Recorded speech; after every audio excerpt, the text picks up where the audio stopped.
BPSC TRE exam के लिए जो हम लोग प्रैक्टिस सेशन कंटिन्यू कर रहे थे, आज वो 4 बजे नहीं हो पाई थी, तो उस समय हम लोगों ने क्लास को तो कंटिन्यू नहीं किया, लेकिन इस क्लास को प्रॉपर सीक्वेंस में देना जरूरी था, इसलिए क्लास अभी आपको मिल रही है। आप लोग अभी प्रॉपर प्रैक्टिस कर लीजिए। आज ये 17वीं प्रैक्टिस सेशन में आप लोग पार्टिसिपेट करने जा रहे हैं।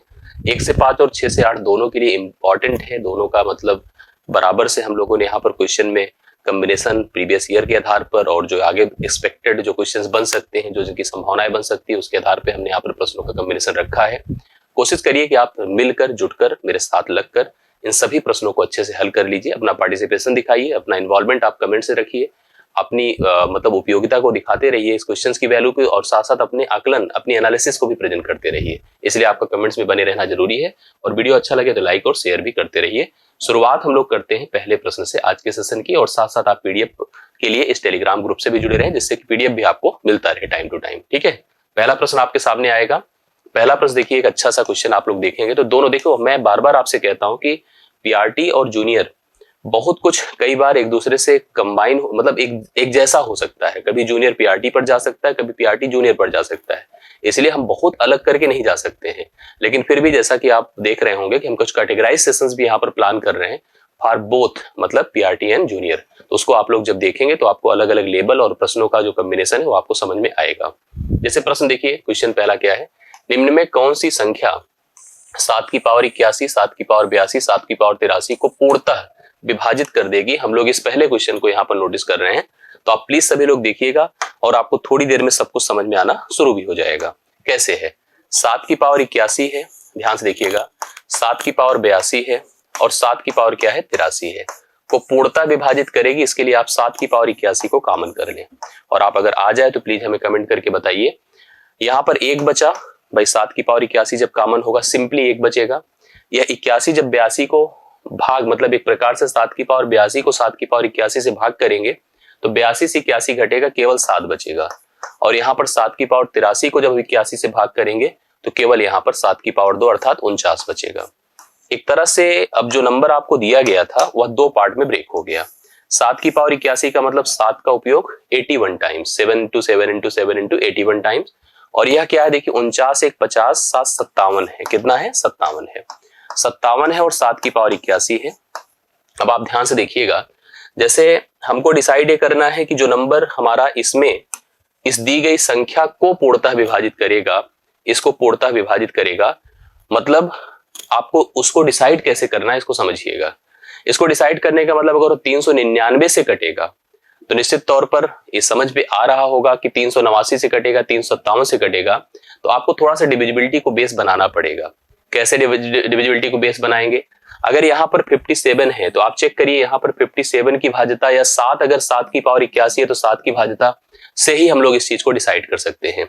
सबसे पहली चीज 57 का मतलब 19 गुणे 3 होता है, आप समझ रहे हैं, मतलब एक प्रकार से 19 से कटे, 3 से कटे, कुछ ऐसी पॉसिबिलिटी बने तो 3 से कटने की कंडीशन देखिएगा, 9 9 18 3 21, 3 से ये भी कट जाएगा, 9 8 17 3 21 ये भी 3 से कट जाएगा, 17 3 20 ये नहीं कटेगा, इसको छोड़ दीजिए, पॉसिबिलिटी में बिल्कुल नहीं आएगा।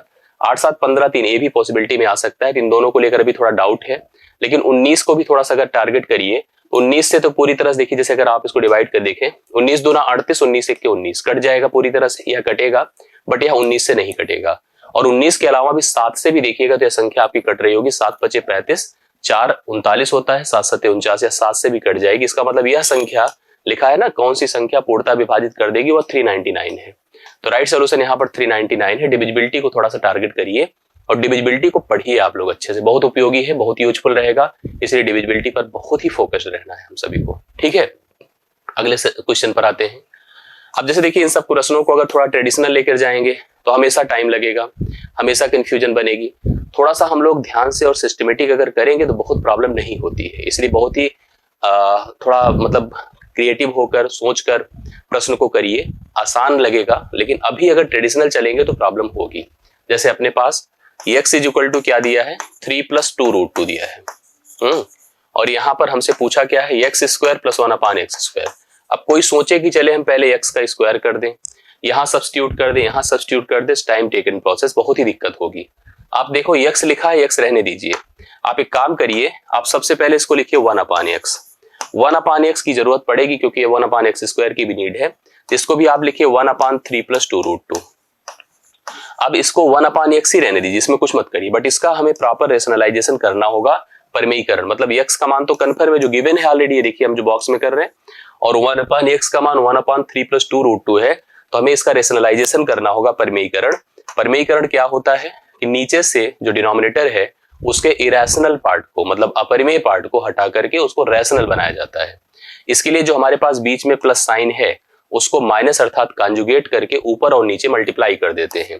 1/3 + 2√2 है, आप इसको एक बार ऊपर ले जाइए, 3 - 2√2 करिए, और नीचे भी जाइए 3 - 2√2 करिए। करेक्ट है, ये देखिए ऐसे मल्टीप्लाई कर दिया। तो ऊपर तो जैसे 1 से मल्टीप्लीकेशन होगा तो 3 - 2√2 रहेगा ही रहेगा, बट नीचे चलेंगे तो a + b है और a - b है, अर्थात a² - b² बनेगा।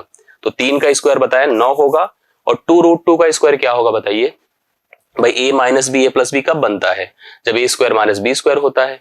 तो 3 का स्क्वायर तो 9 बन रहा है, 2√2 का स्क्वायर √2 का तो 2 होगा, और 2 से मल्टीप्लाई होगा तो कितना हो जाएगा, यहाँ पर देखिए 2√2, 2 का स्क्वायर 4 होगा, 4 का 2√2 मतलब √2 से मल्टीप्लाई 2, तो 4 दूना 8 होगा, तो 9 से 8 घटेगा तो 3 - 2√2 हो गया। एक इसका मान है बताएं, यह मान है 1/x का, 1/x की वैल्यू 3 - 2√2 हो गई। अब आपको यहाँ पर इसकी वैल्यू हमें फाइंड करनी है, इसकी वैल्यू हमें बतानी है। इसकी वैल्यू देखिए हम कैसे निकाल पाएंगे, क्योंकि अपने पास अभी x भी है और 1/x भी है, थोड़ा ऐड करके देखिए दोनों को, तो आपको बहुत कुछ क्लियर हो जाएगा। x + 1/x, तो हम x की वैल्यू कितना लिखेंगे, 3 + 2√2 लिख दीजिए, और 1/x की वैल्यू 3 - 2√2। ये दोनों देखिए खत्म हुआ, आपका 3 कितना हो जाएगा 6। एक इसका मान हो गया, अब इसका मान हो गया। x + 1/x का मान 6 हो गया। हमको फाइंड करना है x² + 1/x², उसी का स्क्वायरिंग ऑन बोथ साइड करेंगे तो होगा x² + 1/x²। भाई a + b का होल स्क्वायर इस फॉर्मेट में अगर सोचते हैं हम लोग कभी भी, तो x² + 1/x² + 2 ही तो बनता है, +2 बराबर 6 का स्क्वायर करेंगे 36 होगा, 36 से 2 घटेगा, तो x² + 1/x² इक्वल टू कितना, 36 से 2 निकलेगा 34 होगा। तो सी ऑप्शन इस प्रश्न के लिए राइट सोल्यूशन 34 होगा, जो आप देख रहे हैं सी ऑप्शन में लिखा हुआ है। आई होप आपको यह प्रश्न या पैटर्न या इस तरह का जो कॉम्बिनेशन आपको कभी भी एग्जाम में दिखे तो आप आराम से कर पाएंगे। ये होता है दूसरा क्वेश्चन। तीसरे पर देखिएगा, एक व्यक्ति के पास कुछ धन है, कुछ पैसे हैं उस व्यक्ति के पास, वह इस धन को 20% एक वस्तु खरीदने पर खर्च करता है। वह इस धन का 20%, इस पार्ट का 20% एक वस्तु को कुछ खरीदने में, धन को मतलब 20% एक वस्तु खरीदने में खर्च करता है। शेष का 5% यातायात पर खर्च करता है, जो बचता है उसके पास उसका 5% यातायात पर खर्च करता है, तथा 120 रुपए उपहार में देता है, फिर भी उसके पास 1400 रुपए बचते हैं शेष। तो उसने यातायात पर कितने रुपए खर्च किए थे, हमको बताना है। आइए डिसाइड करते हैं, सोचते हैं कि कैसे इस टाइप के प्रश्न को हम लोग हल कर सकते हैं, डिसाइड कर सकते हैं। सबसे पहले उस व्यक्ति के पास कुल धन की वैल्यू हम 100% मानते हैं। ठीक है, हम ट्रेडिशनल थोड़ा सा एक डायग्राम बना के आपको प्रेजेंट कर दे रहे हैं, बाकी और भी तरीके हैं, लेकिन पहले इससे सोचेंगे तो एकदम क्लियर होगा। इसमें से 20% उसने क्या किया बताएं, 20% उसने खर्च किया है कहां पर, एक वस्तु को खरीद, क्या वह 20% एक वस्तु खरीदने पर, एक वस्तु खरीदने पर उसने 20% खर्च किया है। याद रखिएगा, कभी भी किसी व्यक्ति का खर्च कहां से आता है, खर्च हमेशा बचत से और उसकी आय से आता है। हमने कमाया है, उसका हमने 20% खर्च किया है, तो अगला खर्च हम कहां से करेंगे बताइए, अपनी बचत से। हमारे पास बचा कितना, 80%, यही तो बचा ना, हमारे पास 80% बचा है। भाई 20% हमने किसी एक वस्तु को खरीदने में खर्च किया, तो 80% हमारे पास बचा हुआ है। और शेष धन का जो हमारे पास 80% बचा है, उसमें से 5% हमने यातायात पे खर्च कर दिया। 5% यातायात पे जब निकल गया, देखिए यातायात पे गया है, तो आपको यहां पर थोड़ा समझना है इस चीज को। बचेगा कितना बताएं, जैसे आपको लगेगा कि 80 में से 5 निकलेगा तो 75, 80 को मूल मानिए इस समय, क्योंकि यही बचा है, यही जो बचता है हमारे पास, जो हमारे पास रियलिटी में होता है, मेरे लिए 100% होता है। हम इसको 100 माने, क्योंकि उसका 5% गया, उसकी वैल्यू थोड़ी गई है। 80 से 5 निकलता, अगर 80 एग्जैक्टली वैल्यू बनती, उससे 5 निकलता तो 75 होता, बट 80 में से 5% निकला है तो 95% बचा होगा। जुड़कर देखो 100% आना चाहिए। ये 95% बचा था, इस 95 से उसने 120 रुपए उपहार दिया है, और उपहार देने के बाद भी 1400 रुपए उसके पास शेष बचे हुए हैं। अगर वह उपहार ना दिया होता, खुद ही सोचिए, उपहार ना दिया होता तो उसके पास बचत कितनी होती, 1400 + 120, अर्थात उसके पास 1520 रुपए की बचत होती। ये होती कि नहीं, अगर उपहार ना दिया होता तो उसके पास बचत होती 1520 रुपए की। अब आपको जैसे यहां पर ये बताना है, ध्यान से मेरी बात को समझिएगा, ये अगर सोचा जाए, ये जो हमने अभी अभी किया 1520, ये 1520 इस 80 का 95% है। इस 80 का क्या है, 95% है। हमको कहां पहुंचना है आप लोग थोड़ा सोच कर बताइए। अगर डिसाइड करिए तो हम लोग कंफर्म कर सकते हैं। यह जो वैल्यू है, अगर यहां से चाहें हम इसको मान ले कि 95 है, लेकिन 95 80 का है, 80 टोटल का है। इससे हम ये पता कर सकते हैं कि यहां पर उसने क्या किया है, उसने जो है कुल खर्च कितना किया था, ये हम बता सकते हैं। लेकिन हमसे क्या पूछा है, केवल उसने पूछा है कि यातायात पर उसने कितना खर्च किया है। तो अगर इसका मान ये आ चुका है, जैसे आप 95% का मान आपके पास है, तो यहां से हम लोग इसकी वैल्यू बता सकते हैं कि यह मान कितना हो, क्योंकि उसी का तो 5% है। तो उसी का 5%, जैसे हमको 95% का मान पता है एक तरह से देखा जाए, तो 95% का मान अगर आपको 1520 पता है, आप 5% का मान निकालिए, देखिए कैसे आएगा। तो 5% का मान हम निकालेंगे, 5 से इसको डिवाइड कर दो 19 हो गया। 19 से अगर हम इसको डिवाइड कर देते हैं तो आप खुद ही समझ लीजिए कि 19 से कितना बार जाएगा। अगर 5% हम लेकर जा रहे हैं तो 5% का मान आपका 19 हो गया। 19 अट्ठे 152 होता है ना, 19 अट्ठे 152 होता है। तो आप इसको कितना बार लेकर जाइए, देखिए 8 बार जाएगा। ये 80 हो गया। तो कुल मिला के अगर सोचा जाए तो आप कंफर्म हो गए होंगे कि 80 रुपए यहाँ पर क्या हो गया, 80 रुपए उसने यातायात पर खर्च किया है। सीधा सीधा देखिए इस तरह से हम लोग बना करके कंफर्म कर सकते हैं। एक बार अच्छे से कंफर्म कर लीजिए। आपको उसी लेवल पर 95% का मान दिया था। आपसे अगर पूछता कि उसकी कुल आय क्या थी, तो आपको यहां पहुंचना होता। इसको पहुंचने के लिए आप 95 से पहले 80 पर जाते, फिर 80 से 100 पर जाते। बट हमसे क्या पूछा था कि आप बताओ यातायात पर। अब सोचो इसी लेवल पर हम सेम है, लेवल तो अलग अलग है नहीं। 95% का मान अपने पास दिया है, तो 5% का मान निकालना है, तो कैसे निकाल देंगे, फटाफट आप लोग बता सकते हैं। 19 का पहाड़ा पढ़ते समय थोड़ा सा पॉज हुआ था, तो ध्यान दीजिए पहाड़ा आपको याद आए। 95% का मान इतना है, तो 5% का मान कितना होगा, सीधा 19 से भाग कर दीजिए, आपको आंसर पता चल जाएगा। ठीक है, आई होप आपको समझ में आया होगा। सभी लोग तैयार कर लीजिए, इस तरह के क्वेश्चंस आपको एग्जाम में मिल सकते हैं, तैयार रहे। आगे देखिएगा, साइन पावर 4 थीटा, ध्यान दीजिएगा, sine power 4 theta plus cos power 4 theta का मैक्सिमम मान, अधिकतम मान आपसे पूछा है कि इसकी मैक्सिमम वैल्यू कुल कितनी हो जाएगी। इसको कैसे कर सकते हैं, इसको हम लोग को डिसाइड करना पड़ेगा, सोचना पड़ेगा, तभी इसको कंफर्म कर पाएंगे। एक बात आप लोग सोचिए, कैसे, देखो हम थोड़ा सा जैसे अगर स्टेटमेंट के हिसाब से चले और कुछ आइडेंटिटीज भी ध्यान में रखें। जैसे हम सबको एक चीज पता होगा कि sine square theta plus cos square theta is equal to क्या होता है, बोले 1। साइन के साथ कॉस जब लगता है स्क्वायरिंग में तो 1 होता है। कोसेक का सेक के साथ होता है बट प्लस में नहीं होता, माइनस में। tan का भी सेक के साथ होता है, लेकिन sec square minus tan square होता है, तब भी 1 का जो रिलेशन है उसको एकदम क्लियर कर लीजिए। जो जरूरत पड़ती है उसकी हमेशा लगभग आपको रिक्वायरमेंट होती है, कभी अधिकतम मान के लिए, कभी किसी आइडेंटिटी को मैच कराने के लिए। तो अक्सर जहां पे रिक्वायरमेंट पड़े आप उसको कंफर्म करे रहिए कि चीज हमको पता हो। अब हमसे जैसे इसकी मैक्सिमम वैल्यू पूछी, अधिकतम मान कब आएगा, कोण के ऊपर डिपेंड करता है, कोण क्या ले रहे हैं उस पर डिसाइड कर सकते हैं। कुछ बातें आप सोचो, अगर हम चाहें तो इसको क्या लिख सकते हैं, जैसे देखिए हम लिखें इसके साइन पावर 4 थीटा जैसे लिखा है वैसे रहने देते हैं, साइन पावर 4 थीटा लिख दिया। प्लस अगर हम लोग यहाँ पर कॉस पावर 4 थीटा, जैसे देखो हम थोड़ा सा इसको प्लान कर रहे हैं, अगर इसी में हम ऐड कर दे 2 sign square theta cos square theta, तो बोलो ये कितना हो जाएगा, 1। ऐसा क्यों हो जाएगा, इसलिए क्योंकि यह पूरा का पूरा एक फॉर्मेट बन गया किसका, sign square theta plus cos square theta का होल स्क्वायर। बनेगा कि नहीं बनेगा, यह बनेगा और इसके बराबर हो जाएगा, एग्जैक्टली 1 हो जाएगा। तो एक तरह से आप लिख सकते हैं sine square theta plus cos square theta is equal to 1। उसी के फॉर्मेट में इसको हमने सोच लिया है, उसी की प्लानिंग में हम लोगों ने इसको दिमाग लगाया कि ऐसा हो सकता है। और यह 1 कब होगा ये भी समझो। अगर हम थीटा का मान, जैसे हम जानते हैं कि साइन मैक्सिमम कहाँ होता है, साइन 90 पर मैक्सिमम होता है, कॉस 90 पर 0 होता है और मिनिमम होता है। तो अगर हम लोग यहाँ पर जैसे मैक्सिमम अधिकतम मान की तरफ जा रहे हैं और थीटा को हम अगर कितना ले लें, थीटा को 90 ले लें, थीटा को जैसे ही 90 लेंगे तो तुरंत यहाँ पर वैल्यू कितनी हो जाएगी, आप बताइए, खुद ही कंफर्म कर लीजिए। इस पर आपके पास यह वैल्यू कितनी होगी, अगर हम लोग इसको सोच रहे हैं कि साइन, यहीं पर देखिए साइन स्क्वायर यहाँ पर 90 डिग्री आएगा, प्लस कॉस स्क्वायर कितना हो जाएगा बताएं, 90 डिग्री। अगर हम इसको भी पुट करते हैं तो यह तो 0 होगा और यह 1 होगा, तो 1 प्लस 0 का होल स्क्वायर करने पर 1 ही आएगा। अर्थात अधिकतम मान मैक्सिमम वैल्यू आपकी कितनी हो जाएगी, 1 हो जाएगी। आप लोग सी ऑप्शन लगा सकते हैं। तो सी ऑप्शन इसके लिए भी कंफर्म हो गया, राइट सोल्यूशन हो गया। आप सभी लोग उतारिए, करेक्ट सोल्यूशन आप लोग बता सकते हैं और राइट सोल्यूशन इस प्रश्न का भी चौथे का आपके सामने है, ऑप्शन नंबर सी है, एक राइट सोल्यूशन इस प्रश्न का बन रहा है। ठीक है, अगले प्रश्न पर चलिए। 32,000 की राशि त्रैमासिक आधार पर, त्रैमासिक मतलब तिमाही, अर्थात हर 3 महीने की बात की जा रही है, चक्रवृद्धि की जाने वाली 20% वार्षिक दर पर 9 महीने में कितने रुपए हो जाएगी। 9 रुपए में कितने रुपए हो जाएगी, मतलब आपसे अमाउंट पूछा जा रहा है।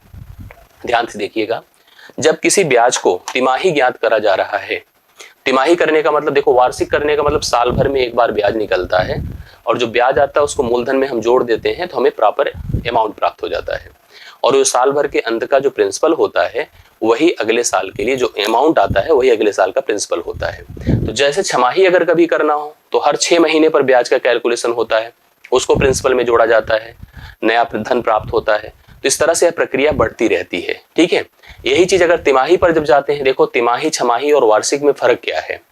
वार्षिक पे जो ब्याज दर होगी अगर उसी को छमाही पर ले जाएंगे तो दर आधी हो जाएगी, लेकिन समय भी सोचो, जो एक साल में एक बार होता था अब साल में 2 बार होता है, इसलिए समय को 2 गुना करते हैं और दर को आधा करते हैं।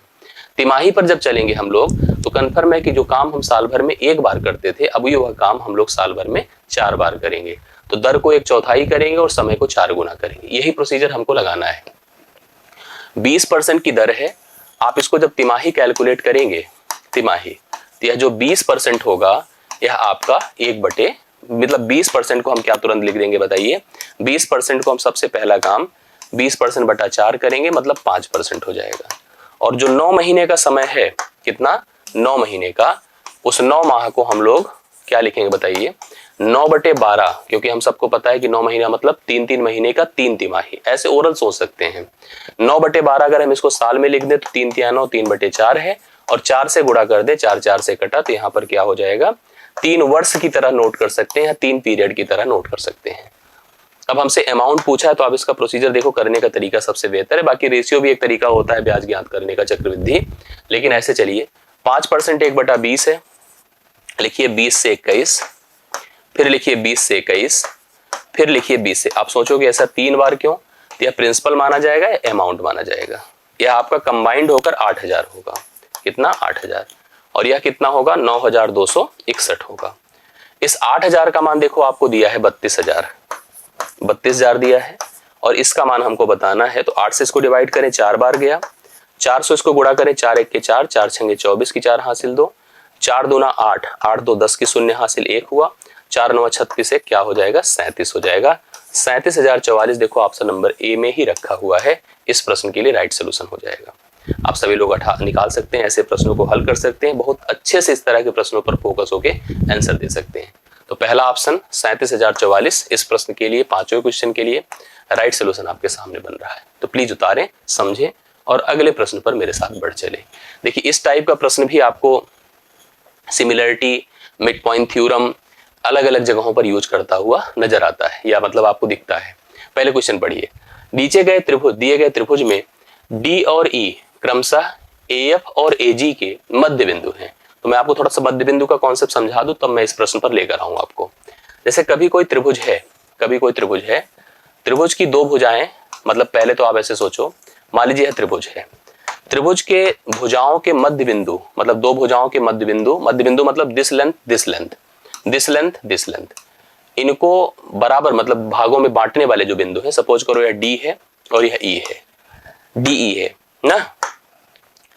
तो ध्यान दीजिएगा, त्रिभुज की किन्हीं 2 भुजाओं के मध्य बिंदुओं को मिलाने वाली जो रेखा होती है, यह रेखा है कि नहीं है, तीसरी भुजा की आधी होती है और तीसरी भुजा के समांतर होती है। मतलब कभी भी the line joining the mid points of the any 2 sides of the triangle will always be half of the third side and parallel to the third side. ये इसका प्रोसेस होता है। जैसे हम यहाँ पर लिख सकते हैं कि DE is equal to half of BC, DE is equal to half of BC। और दूसरी बात हम तुरंत कंफर्म कर दें, इससे एक समरूपता का भी कॉन्सेप्ट बनता है कि DE इज पैरेलल टू, क्योंकि पैरेलल अगर कंफर्म है तो बहुत कुछ और भी क्लियर होता है, BC, अर्थात यह इसके समांतर भी होगा। ठीक है, कभी अगर मान लो इस टाइप का त्रिभुज हो, ऐसे देखिए आपके सामने अगर बनकर आए, ऐसे ध्यान से देखिएगा, ऐसे बनकर अगर कभी आता है आपके सामने, इनके 2 मध्य बिंदुओं को मिलाया तो आपके पास यहाँ पर एक त्रिभुज हमारे पास ABC डेवलप हुआ, ये कन्फर्म है कि BC का आधा है। इसी प्रकार से अगर इनके 2 मध्य बिंदुओं को मिलाया तो इसका आधा हो जाएगा AB का, इनके मध्य बिंदुओं को मिलाया तो AC का आधा हो जाएगा। और अगर कभी मिड पॉइंट्स हैं, ध्यान दीजिएगा सारे के सारे, ये D था, ये E था, ये F था, अगर मान लो यह लेंथ 10 थी, यह 12 थी, यह 16 थी, इस टाइप से अगर हमारे पास लेंथ थी और आपसे पूछा कि इस त्रिभुज का परिमाप बता दो DEF का, तो 16 का आधा 8 होगा, 12 का आधा 6 होगा, 10 का आधा 5 होगा, तो 6 5 11 8 19 हो जाएगा। मतलब अगर जोड़ेंगे तो इसका 38 होगा, जोड़ने पर आएगा, और इसका आधा तुरंत 19 हो जाएगा। तो इस टाइप के पैटर्न भी आप जाने रहिएगा। और समरूपता का भी अप्रोच आपको कंफर्म कर दो कि इस पर बनता है कैसे। अगर आपने देखा कि यह इसके समांतर है, यह कोण, तो अगर हम दो त्रिभुज ले लें, एक त्रिभुज इसको ले लें, इसको, और इस पूरे को ले लें, तो यह इसके समांतर है, तो यह कोण जो है इस कोण के बराबर होगा, और यह कोण भी इसके बराबर होगा। क्यों बराबर होगा? क्योंकि आपने पढ़ा होगा कि अगर दो पैरेलल लाइन होती हैं और एक रेखा ऐसे तिरछी काटती है, पैरेलल दो समांतर रेखाएं होती हैं, तो अल्टरनेट इंटीरियर इक्वल होते हैं। अल्टरनेट के साथ साथ जो संगत कोण होते हैं, यह कोण देखो इस कोण के बराबर होगा, संगत कोण इसके साथ भी इक्वल होगा, वर्टिकली अपोजिट या इसके बराबर होगा। सेम वही कॉन्सेप्ट है, दो रेखाएं समांतर, एक तिरछी रेखा ऐसे क्रॉस हो रही है, तो यह संगत कोण ही तो बन रहा है। इसी प्रकार से यह भी रेखा क्रॉस हो रही थी, इसके बराबर हो जा रहा है। तो समरूपता का भी अप्रोच इससे बहुत कुछ डिफाइन होता है। ठीक है, प्रश्न देखो क्या है। दिए गए त्रिभुज में DE क्रमशः AF और AG के मध्य बिंदु हैं। DE देखो हमारे पास जो त्रिभुज, अपना पहले त्रिभुज भी ध्यान देना, किस त्रिभुज की बात कर रहा है, AF की बात कर रहा है। AF मतलब यहां से यहां तक की बात कर रहा है, मतलब यह इसके बराबर है और यह इसके बराबर है, उसी आधार पे बनाया गया है। साथ साथ एक चीज और बता दिया उसने, जो F और G हैं, ये भी देखो दो पॉइंट है यहाँ पर। अब अगर हम एक लाइन इसको कंसीडर करें, इसको यहां से यहां तक, तो इसका मध्य बिंदु है और इसका मध्य बिंदु A है ना। इस प्रकार से दो मध्य बिंदु आपको दिख रहे हैं। अब इसने हमसे कहा है कि DE का मान कितना है, 2.4 है, DE का मान 2.4 है, तो BC का मान हमसे पूछा है क्या होगा। फर्स्ट ऑफ ऑल देखो कितना ओरल है प्रश्न। सबसे पहले अगर हम इस त्रिभुज में थे, इस वाले में थे, और इस समय यह इसका मध्य बिंदु था, अगर यह 2.4 था तो यह कितना हो जाएगा, 4.8 हो जाएगा। इसमें तो डाउट नहीं है, 4.8 हो जाएगा। उसी प्रकार से अगर हम लोग ऐसे सोच लें कि जैसे अब आपसे पूछा है कि BC का मान, अब ध्यान से मेरी बात को समझिएगा, सेम उसी टाइप से अगर हम इसको F और G को माने कि इस पूरे त्रिभुज का, जैसे आप ऐसे नोटिस कर रहे होंगे, ये समझ रहे होंगे कि यहाँ पर कंडीशन क्या बन जाएगी। सिमिलरिटी का भी अप्रोच आपको दिखेगा। जैसे आप ऐसे सोचो कि जो D था, E था, इसका मध्य बिंदु था, और जो F था, G था, लिखा होगा देखो F एंड G AB, यहां से यहां तक, मतलब ये पूरा भाग, अब भले देखने में नहीं लग रहा है बट ये दोनों आपस में बराबर होंगे। और लिखा देखो, नहीं तो हम ऐसे सोचते ना, अगर हम डायरेक्ट सोचते कि जैसे अपने को देखने से विजिबिलिटी के आधार पे जाता तो अजीब लगता, बट ये देखिए वर्किंग पढ़िए, F and G they are the half या मध्य बिंदु है किसके, AB और AC के। मतलब यह जो F होगा FV के बराबर होगा और AG जो होगा GC के बराबर होगा। इसका मतलब 4 पॉइंट जो ये आपका FG है, ये हाफ कितना होगा, BC होगा। तो BC का मान अगर निकालना है तो 2 इंटू FG होगा, 2 इंटू क्या होगा, FG होगा। तो 4.8 इंटू 2 कर दो तो 9.6 हो जाएगा, क्या बताएं, BC। ऑप्शन नंबर C लगा दीजिए।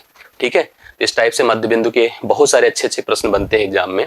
आप ध्यान से देखेंगे तो यह प्रश्न आपको एकदम क्लियर और अच्छे से समझ में आया होगा।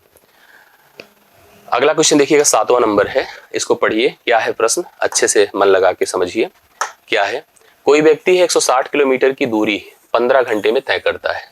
160 किलोमीटर की दूरी होती है, 15 किलोमीटर में 15 घंटे में वो तय कर लेता है। आराम से इस प्रश्न को आप लोग समझ कर चलिएगा, कंफर्म हो जाएगा, कोई ऐसी बात नहीं कि आपको कोई दिक्कत आएगी। ठीक है, यदि वह दूरी के 4/5 भाग को 2/3 समय में तय करता है, 4/5 भाग को 2/3 समय में तय करता है, तो शेष समय में शेष दूरी को तय करने के लिए उसकी चाल क्या रहनी चाहिए, 4 किलोमीटर प्रति घंटे में हमको बतानी है कि कितनी रहनी चाहिए। एक बात आप पहली लाइन से कंफर्म कर लो कि अगर दूरी आपकी 160 किलोमीटर है और उसे कुल 15 घंटे लगते हैं, कितने लगते हैं, 15।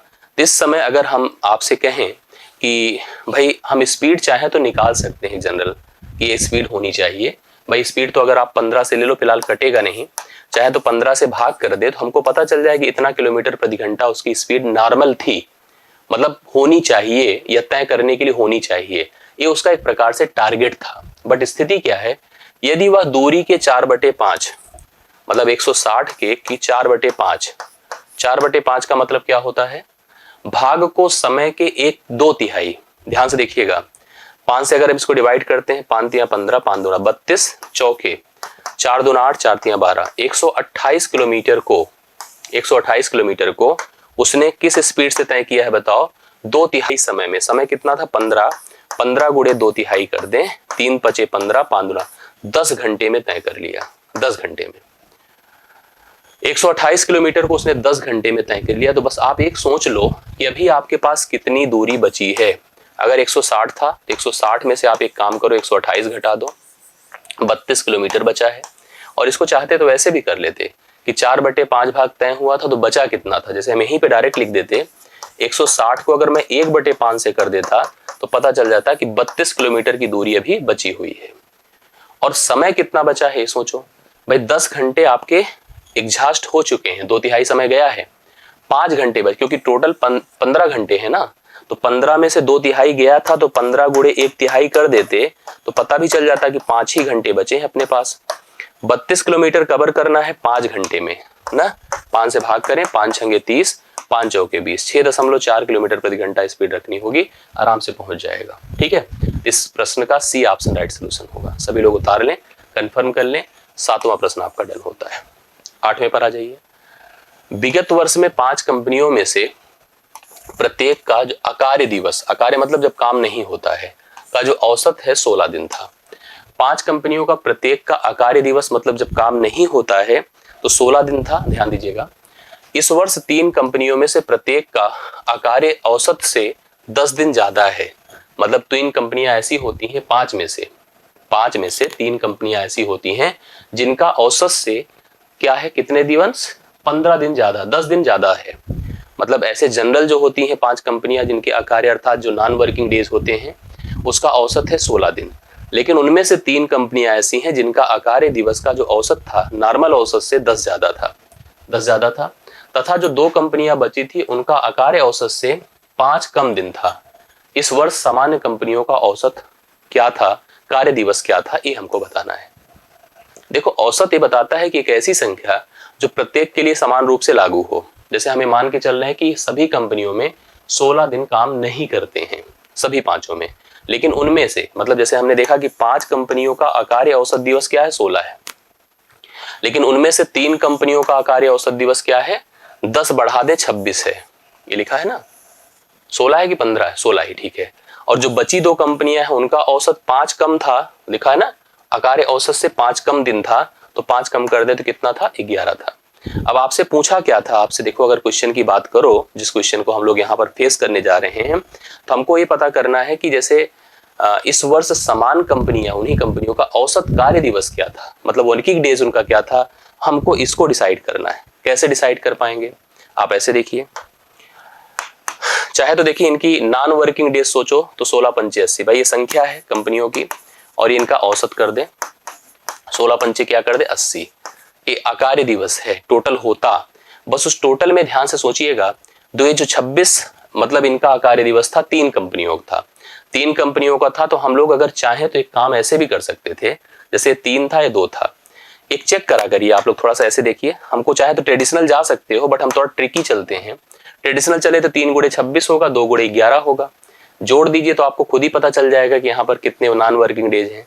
बट ऐसे सोचिए, यह कितना ज्यादा है, 10 ज्यादा है, और कितने दिन की बात है, 3 दिन की बात है, 10 तिया कितना होता है 30। यह कितना कम है, 5 कम है ना, 5 कम है इससे ना, इससे चेक करा करिए, 5 और गुणे क्या कर दें 2 कर दें, तो 5 दूना कितना होता है 10 ना, 10, इससे घटा दें इसको तो कितना हो जाएगा भाई, ये 30 पॉजिटिव है और 10 को नेगेटिव, या हम 30 को पॉजिटिव 10 को नेगेटिव यहाँ पर इसके हिसाब से लेकर चलेंगे तो आएगा 20। तो इस हिसाब से जो आपने देखा होगा कि जो कार्य दिवस है भाई, यह कार्य दिवस 20 था, यह 80 था, तो 80 में 20 जोड़ दें तो कितना हो जाएगा कार्य दिवस 100।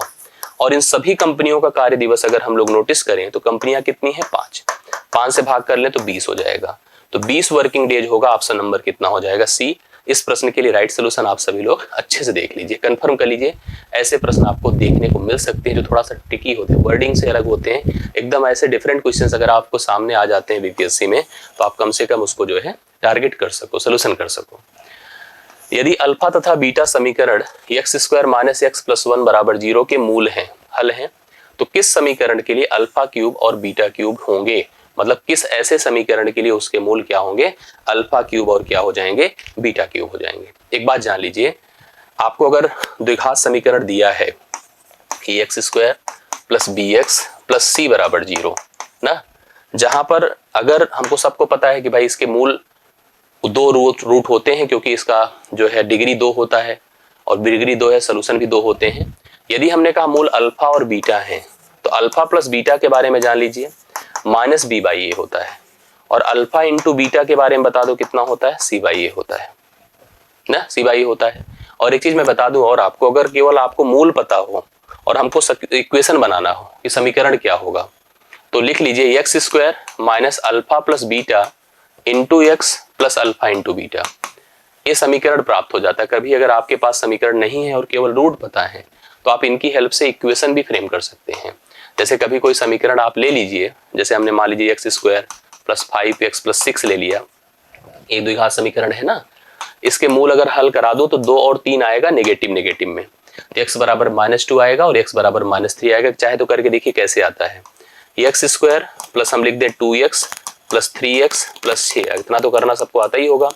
x अगर कॉमन कर ले तो x प्लस 2 हो गया, 3 कॉमन कर लें तो x प्लस 2 हो गया, ठीक है, बराबर 0 कर दें, x प्लस 2 अलग कर लें और x प्लस 3 हो गया। तो इसके जो रूट आए ना, देखिए 0 कर देना तो x का मान एक बार तो -2 आएगा और एक बार -3 आएगा, यही दोनों हो गए, एक अल्फा है एक दूसरा बीटा है। भाई इस फार्मूले को जस्टिफाई करिए, अल्फा प्लस बीटा हमने लिखा ना वहां पर माइनस बी बाई ए, तो x का जो गुणांक होता है वो b होता है और एक्स स्क्वायर का गुणांक a होता है। जैसे इसको आप इससे मैच कराया करिए कभी भी अपने इक्वेशन को, यही जनरल इक्वेशन होता है। तो माइनस बी बाई ए का मतलब क्या होगा, माइनस बी बाई मतलब -5/1, तो -5 आया कि नहीं, जोड़ने पर देखो -5 ही आएगा, -2 और -3 को गुणा करने पर 6 आएगा कि नहीं आएगा, तो हम अल्फा इंटू बीटा लिखें जो लिखा है वहां पर सी बाई ए, तो सी का मान देखो 6 है, 6 आप 1 कर दो तो 6 ही हुआ, और -2 इंटू -3 6 होता भी है।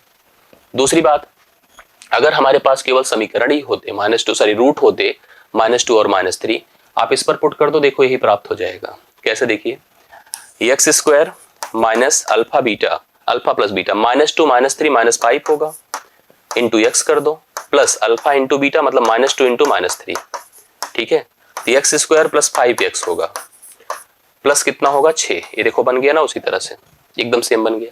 तो आप इसको देख सकते हैं, इस टाइप की स्थिति हमारे सामने बनती है।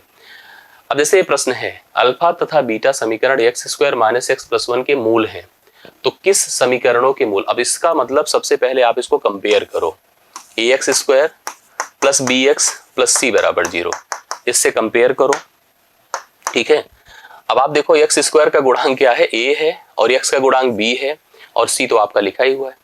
तो आप एक काम करिए, सबसे पहले जैसे लिखो अल्फा प्लस बीटा, तो माइनस बी बाई ए, तो माइनस बी मतलब b का मान यहाँ पर कितना होगा, -1 है, -1/1 अर्थात -1 होगा। अल्फा इंटू बीटा देखो कितना है, c बाई ए, तो 1/1 तो यहाँ पर 1 ही होगा। अब आपसे जो पूछा है अल्फा क्यूब और बीटा क्यूब, अल्फा क्यूब और बीटा क्यूब पूछा है, तो सबसे पहले अल्फा बीटा कंफर्म हो जाए तो हम लोग यहाँ पर डिसाइड कर लें कि क्या होता है, कैसे निकलेगा।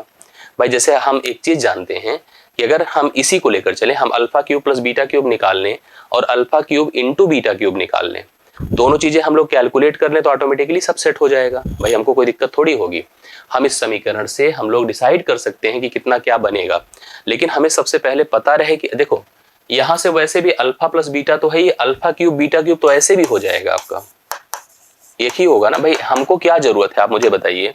हमें एक प्रकार से, जैसे अभी हमने समीकरण बनाने के लिए आपसे कहा कि अगर आपको कभी भी समीकरण बनाना हो तो ये अभी फार्मूला लिखवाया कि नहीं लिखाया, कहा गया, ये लिखवाया, x square minus alpha plus beta, अगर दोनों मूल है, दोनों मूलों का योगफल into variable plus alpha into beta, अर्थात दोनों मूलों का गुणनफल। वर्डिंग में पढ़िए, एक्स स्क्वायर मतलब जिस वेरिएबल का यूज करो, प्लस मूलों का योगफल गुणे एक्स प्लस मूलों का गुणनफल। अब की बार हमसे इसने कहा कि मूल आप क्या मान लो, मूल अल्फा इंटू बीटा मानो, अल्फा क्यूब बीटा क्यूब मानो, तो अपने को जरूरत ए पड़ेगी, x square minus alpha cube plus beta cube into x plus alpha cube into beta cube. ये तो आसान है, इसकी जगह देखो, क्योंकि अल्फा बीटा का जब प्रोडक्ट पता है तो यहाँ से अल्फा क्यूब बीटा क्यूब भी तो 1 ही होगा, क्यूबिक कर दो, ये तो तय हो गया, इसका मान 1 है। यही मान हमको नहीं पता है, यही पता और हो जाए, कंफर्म हो जाए। भाई हम सबको ये तो पता है ना कि अल्फा प्लस बीटा कितना है, -1 है कि नहीं। मैं अगर क्यूबिक ऑन बोथ साइड करूं तो होगा alpha cube plus beta cube plus 3 alpha beta into alpha plus beta बराबर -1 का होल क्यूब -1 ही होगा। तो ऐसे लिख रहा हूं, टिल्ड देखिएगा ध्यान से। इसका मान निकालना है तो 3 अल्फा बीटा, तो 3 गुणे आप अल्फा बीटा का मान 1 है, अल्फा प्लस बीटा -1 है बराबर -1 है। देख रहे हैं ना, तो ये आपका हो जाएगा माइनस कितना बताइए भाई, alpha cube plus beta cube, इसी का मान निकालना है। ये आपका -3 होगा, 3 गुणे 1 गुणे -3 होगा, उधर जाएगा -1 प्लस 3 मतलब एक प्रकार से 2 हो जाएगा। इसका मान कितना होगा 2। यहाँ पुट करिए x square minus 2x plus 1, ये समीकरण बनना चाहिए। x स्क्वायर माइनस कितना लिखा -2x और इसका मान कितना लिखा हम लोगों ने, इसका मान हम लोगों ने देखिए कितना लिखा, x स्क्वायर माइनस 2x, एक second, alpha cube plus beta cube का मान अपना कितना आ रहा है यहाँ पर, सॉरी यहाँ पर हम लोग के पास -1 था तो हम लोग इसके हिसाब से डिसाइड कर सकते थे -2x प्लस 1 होगा। और ऑप्शन में आपको दिया नहीं है, अगर देखो तो यहाँ पर क्या दिया है, जैसे हमारे हिसाब से x square minus 2x plus 1 आना चाहिए।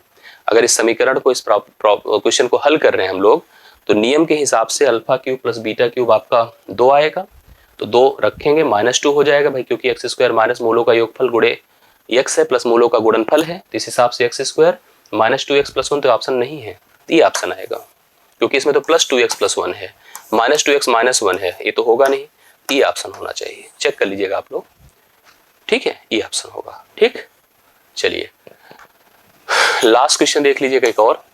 एक वस्तु को 12% लाभ पर जब बेचा गया, यदि क्रय मूल्य 10% कम होता और विक्रय मूल्य 5.75 रुपए ज्यादा होता तो 30% का लाभ होता। 20% का लाभ कमाने के लिए वस्तु को किस कीमत पर बेचा जाना चाहिए? बढ़िया प्रश्न है, ध्यान दीजिएगा। वस्तु की लागत मान लो 100 है, एक सीपी है, अभी तक हम उसको 12% के लाभ पर बेच रहे थे, तो 12% का लाभ क्या होता था, 112 एएसपी होता। कह रहा है 10% अगर इसका मूल्य कम होता तो कितने में होता, 90 में। और विक्रय मूल्य कह रहा है 5.75 ज्यादा होता, कोई गलती से जोड़ मत देना 5.75, बट ज्यादा होने से एक चीज होता कि 30% का लाभ होता, तो 30% का लाभ अब इस पर होता ना, 30% होगा क्या बताइए, 90 गुणे 13 बटे, भाई 30% क्या होता है 3/10 होगा, तो आप लिखेंगे 13/10, 13 9 117 हो जाएगा। कितना बढ़ रहा है, ऐसे अनुपातिक कितना बढ़ रहा है 5, रियलिटी में कितना बढ़ रहा है बताएं 5.75। इससे हमको कंफर्म हो जाएगा क्रय मूल्य। भाई अब 5 का मान देखो अपने पास कितना है, 5.75 है, तो 100 का मान निकाल दें, तो 100 का मान निकाल देंगे तो कंफर्म हो जाएगा कि अपना क्रय मूल्य इतना है। और चाहो तो 100 का ना निकाल के सीधा सीधा 120 का निकाल दो, क्योंकि 20% का लाभ कमाना है, 20% का लाभ कमाना है तो 120 कर दे, तो ऐसे भी कंफर्म हो जाएगा। भाई 100 का निकाल ही रहे हैं, 120% निकालना पड़ेगा, 6/5 करना। चलिए पहले क्रय मूल्य निकाल लें, 5 से डिवाइड करें, 5 1 के 5, 5 1 के 5, 1.15 हुआ। अब 100 से गुणा करेंगे 115 होगा, ये उसका क्रय मूल्य है। 115 भी देखिए ऑप्शन में लिखा है, गलती मत करिएगा। अब इसको 20% के लाभ पर बेचना है, तो 20% का लाभ मतलब 20% होता है 1/5, 5 में 1 जुड़ेगा 6/5 होगा। 5 से डिवाइड करिए 23 होगा, 23 गुणे 6 करें, 6 3 18, 6 2 12 1 13, 138 में बेचेगा तो 20% का लाभ होगा। ठीक है, इस हिसाब से देखिए जो हमारा एक टारगेट था कि प्रतिदिन आपको इतने प्रश्न मिले, वो प्रश्न का टारगेट पूरा हुआ, कमी नहीं हुई ना।